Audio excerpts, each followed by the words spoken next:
పార్టీలో అధికారంలోకి రాలేదు. ఇక్కడే ఉదయానంద రెసిడెన్సీ అంట.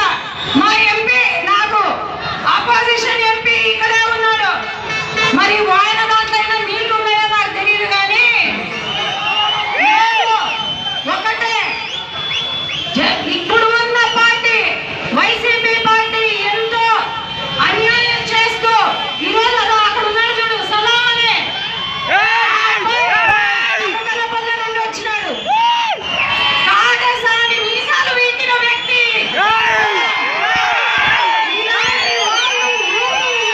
తయారవుతారు ఈ 20 రోజులు తెలియజేసుకుంటున్నాను.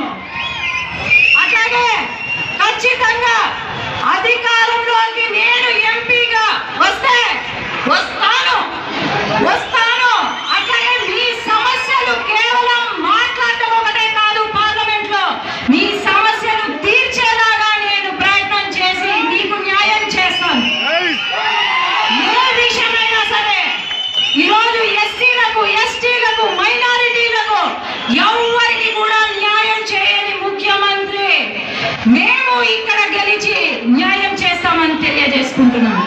అట్లాగే మైనారిటీలకు ముందుగా మైనారిటీకు న్యాయం చేశారు అంటే అది కేవలం చంద్రబాబు నాయుడు గారి హయాంలో తప్ప ఇంకెవ్వరు న్యాయం చేయలేదు.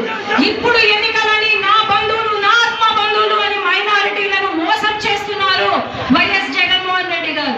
అదందరూ ఆలోచన చేసి ఈ ఎన్నికలలో 7 ఎమ్మెల్యే అభ్యర్థులు ఈరోజు నంద్యాలలో ఫారూక్ గారు అట్లాగే నన్ను గెలిపించవలసిందిగా కోరుతున్నాను. ధన్యవాదాలు.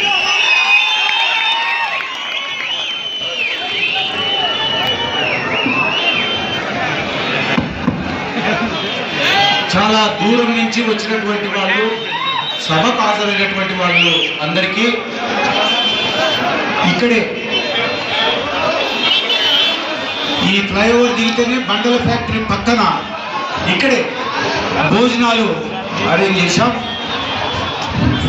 ఫారూక్ గారి గోడ ఉన్నది ఇక్కడే. అక్కడ భోజనం చేసి దిగ్విజయంగా ఈ నామినేషన్ దిగ్విజయంగా ఈరోజు జరిగింది. చాలా మంది